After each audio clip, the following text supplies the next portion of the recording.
Le prince Lior de Savanie était un jeune homme bienveillant. Il aimait profondément son peuple. Un jour, il vit de la tristesse dans leurs yeux. Le royaume était en difficulté. Les gens n'avaient pas assez. Lior était déterminé à les aider. Il savait qu'il devait rendre à Savanie sa prospérité. J'ai entendu des histoires d'une bibliothèque magique. On dit qu'elle renferme la sagesse des âges. Peut-être y trouverai-je des réponses. Le voyage fut long et périlleux. Mais Lior était résolu. Il devait aider son peuple. Finalement, il trouva la bibliothèque. Elle scintillait, baignée d'une lumière dorée. À l'intérieur, des livres tapissaient chaque mur, murmurant des contes anciens. Ce n'était pas une bibliothèque ordinaire. Lior pouvait sentir la magie vibrer autour de lui. Il savait qu'il était au bon endroit. Alors que Lior explorait la bibliothèque, les esprits d'anciens rois et marchands apparurent. Ils étaient autrefois les figures les plus riches du monde. D'abord, Lior rencontra Crésus, célèbre pour son or. La véritable richesse réside dans la diversification des investissements. Puis vint Mansa Musa, qui avait traversé le désert avec des caravanes chargées d'or. Le commerce est la source de la prospérité. Ensuite apparut le roi Salomon, connu pour sa sagesse et sa justice. Un dirigeant sage favorise la paix pour que son peuple prospère. Kubilai Khan, empereur d'un vaste empire, se manifesta ensuite.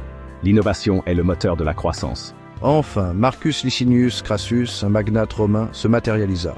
Investissez dans votre peuple, car il est votre plus grand atout.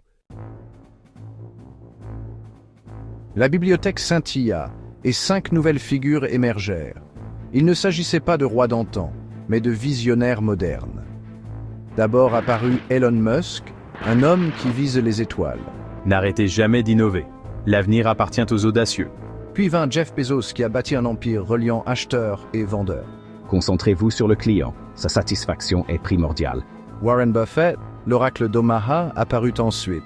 Patience et discipline sont les clés du succès à long terme. Bernard Arnault, un titan du luxe, suivit.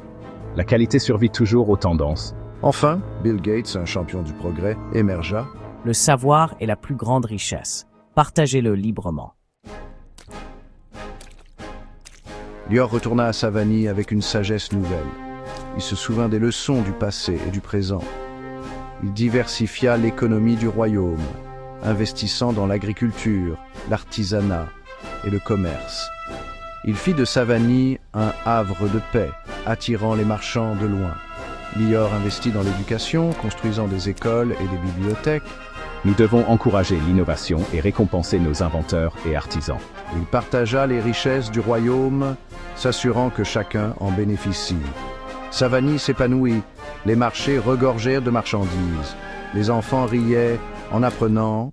Le royaume prospéra, non seulement grâce à l'or, mais aussi grâce au savoir, à l'innovation et à la bienveillance. Lior avait trouvé la vraie richesse, celle qui remplissait les cœurs autant que les coffres. C'était la richesse d'un royaume uni et prospère. Il avait appris que la véritable richesse n'était pas seulement une question d'argent, mais de bien-être de son peuple.